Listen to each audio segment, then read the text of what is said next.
Jejak Jenderal Purnawirawan Luhut Binsar Panjaitan di Kopassus kini diteruskan oleh salah satu putranya, Paulus Panjaitan. Paulus kini sudah kolonel dan sedang bertugas di Amerika Serikat sebagai asisten penasehat militer perwakilan tetap RI di Amerika Serikat. Luhut sendiri sejak lulus dari Akmil tahun 1970 Malang melintang di Kopassus, Kesatuan Pasukan Komando Legendaris Angkatan Darat.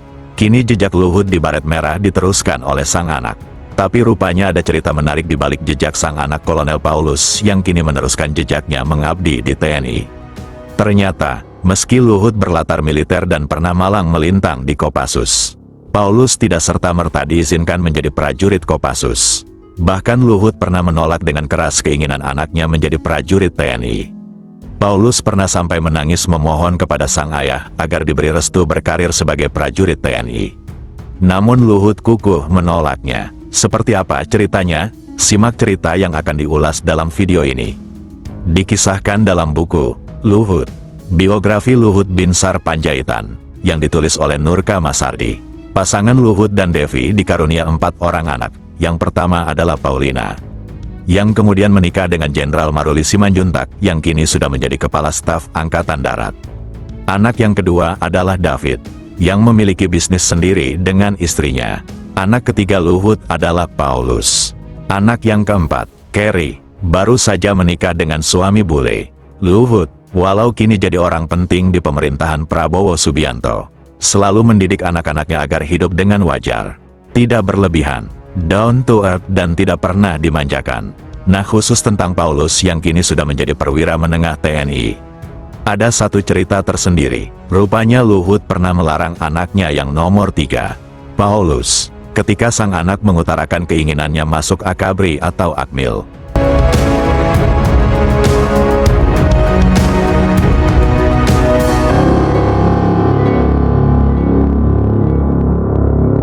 Penolakan Luhut Panjaitan terhadap keinginan anaknya didasari dari jejak pengalamannya saat dia bertugas sebagai tentara.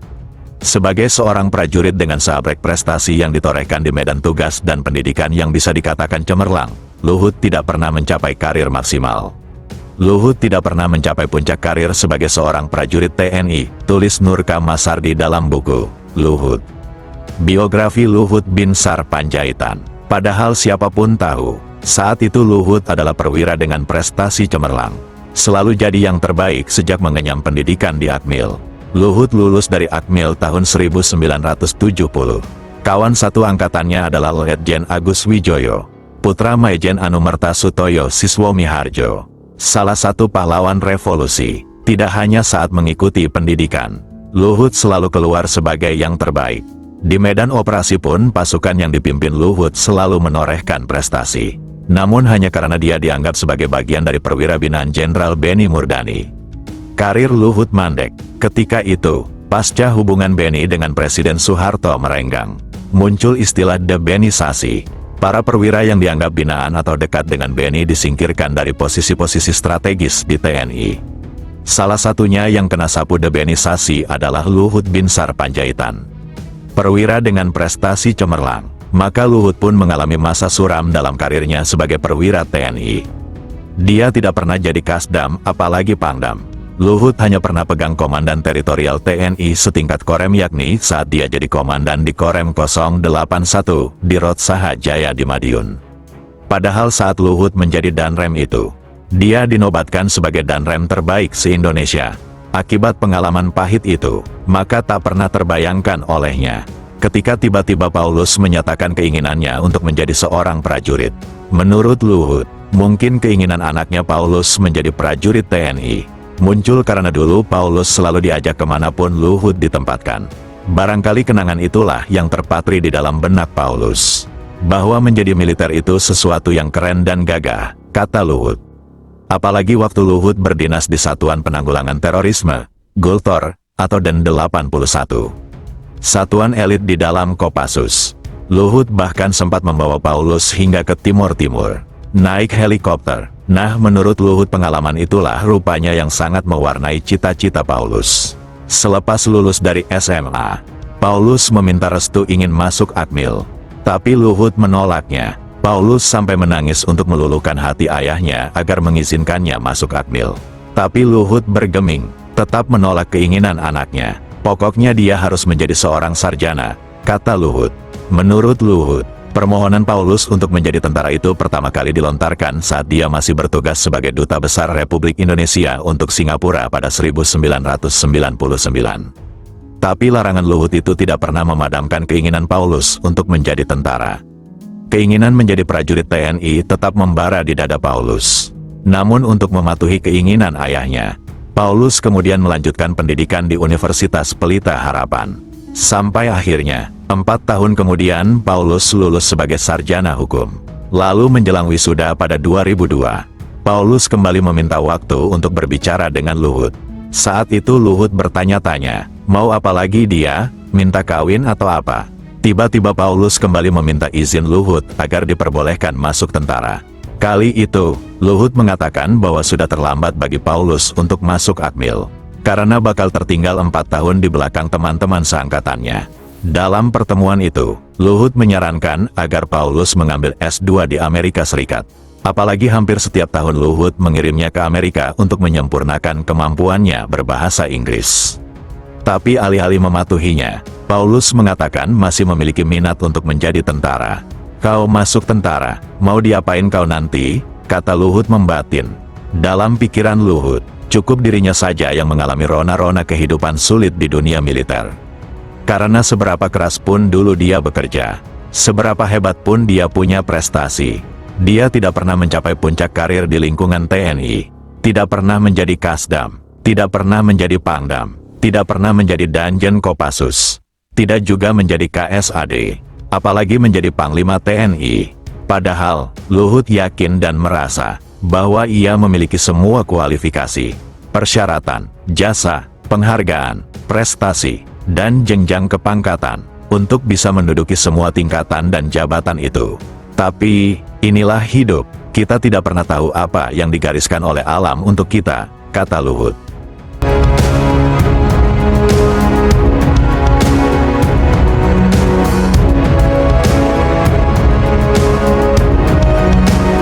Namun di balik sikap tegas itu, sebenarnya Luhut menyimpan rasa sedih yang mendalam. Sebagai seorang ayah, Luhut tidak mau melihat anaknya nanti mengalami pengalaman pahit seperti yang pernah dialaminya sebagai tentara. Maka, kemudian Luhut berpikir menjadi pengusaha atau politisi adalah jalan yang lebih baik untuk Paulus. Pokoknya saya ingin masuk tentara, masuk Kopassus karena itu adalah cita-cita saya, kata Paulus bersikukuh sembari menekankan kalaupun dia tidak mungkin masuk lewat jalur akademi militer. Melalui jalur SEPA-PK atau Sekolah Perwira Prajurit Karir pun tidak masalah, dan melalui jalur itu pun sebenarnya Luhut tetap tidak rela. Akhirnya, karena tidak mampu lagi menolak keinginan anaknya, dengan berat hati Luhut mengirimkan Paulus ke Maijen Dr. Heriono, Kepala Dinas Psikologi Angkatan Darat, Dispiat, untuk menjalani psikotes.